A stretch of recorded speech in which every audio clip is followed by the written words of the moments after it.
আপনার ফোনটা পানিতে পড়ে গেলে কি চালের ভিতর ঢুকাচ্ছেন? এটা কিন্তু আসলে ভুল। Hi, I am Jamil from beat silica gel. Guys, silica gel শুধু ক্লোদিংস এবং মেডিসিন ইউজ করার জন্য নয়, এটি আপনার ইলেকট্রনিক্স ডিভাইসেরও ময়েশ্চার অ্যাবজর্ব করতে খুবই কার্যকর। চলুন দেখে আসি কিভাবে সিলিকা জেল কাজ করে। শুরুতে আমাদের ফোনটি পানি থেকে তুলে নেব এবং একটি টিস্যু দ্বারা যতটুকু সম্ভব পরিষ্কার করে নেব এবং ড্রাই করার চেষ্টা করব।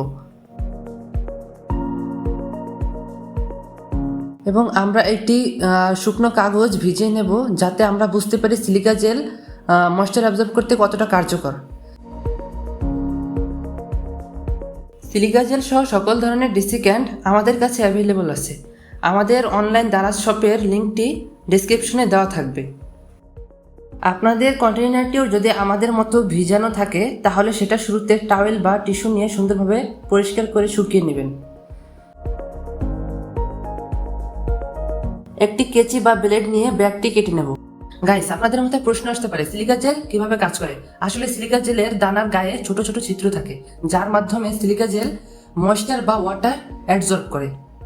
এখন আমরা কন্টেনারের ভিতরে সিলিকা জেল ঢেলে নেব এবং আমাদের ফোনটি দিয়ে দেব, আর এর উপরে সিলিকা জেল এমনভাবে দিয়ে দেব যেন সম্পূর্ণ ফোনটি পুরোপুরি ঢেকে যায়।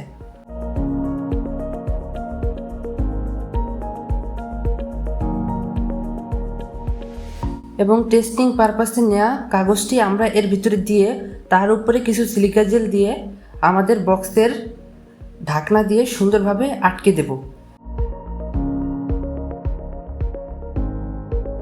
আপনারা চাইলে টেপও ইউজ করতে পারেন যাতে এর ভিতরে কোনো প্রকার বাতাস ঢুকতে না পারে।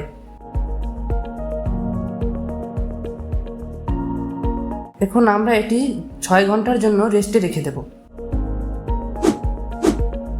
6 ঘন্টা পর আমরা আমাদের বক্সটি ওপেন করে নেব এবং আমাদের টেস্টিং পেপারটি বের করে নেব।